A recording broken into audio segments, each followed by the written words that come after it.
This video will look at the 92 High Court decision of Autodesk against Dyason. So firstly, the facts. Autodesk created an architectural design program called AutoCAD. This program was designed to help the drafting and production of architectural and engineering plans and designs. Under the Copyright Act, computer programs are protected as literary works. To prevent unauthorized copying of this program, Autodesk developed software that limited the use of AutoCAD to one computer at a time. This was achieved through a key and lock system with a combination of a sum program known as Widget C and a device known as the AutoCAD lock.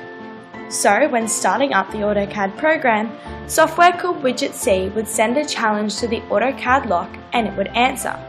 The lock needed to answer this challenge with a pseudo-random sequence of 127 digits found in a lookup table.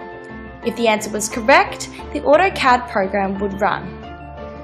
Dyason analysed the AutoCAD system, discovering this sequence of locks, and decided to produce their own key, naming it AutoKey for AutoCAD's lock.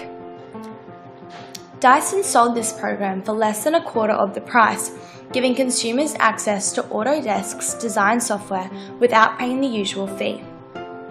Subsequently, Autodesk sued Dyason for infringing copyright laws when copying their AutoCAD lock system. Now, there are two major issues to be considered. Firstly, whether or not the program was in part contained in the AutoCAD lock, and secondly, whether the AutoKey was a reproduction in material form or merely an adaptation of the AutoCAD program. At first instance, it was held by Justice Northrop in Autodesk's favour, obtaining that both could be considered as computer programs under the Australian Copyright Act.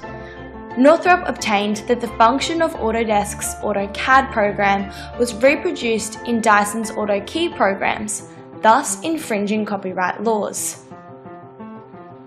However, on appeal, the full federal court held in Dyson's favour, seeing that there was no objective similarity between Autodesk's AutoCAD program and Dyson's AutoKey program. Autodesk appealed this decision to the High Court of Australia, where it was held that when Dyason reproduced the lookup table, they reproduced an essential part of Widget C without Autodesk licensing, subsequently infringing Australian copyright laws. Since this was decided, new provisions were inserted in the Copyright Act by the Digital Agenda Amendments in 2000.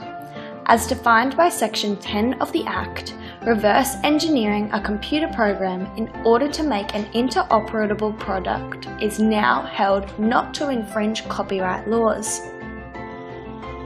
However, developments in devices or locks that implement digital rights management, also known as copy protection, restrict usage of proprietary hardware and copyrighted works.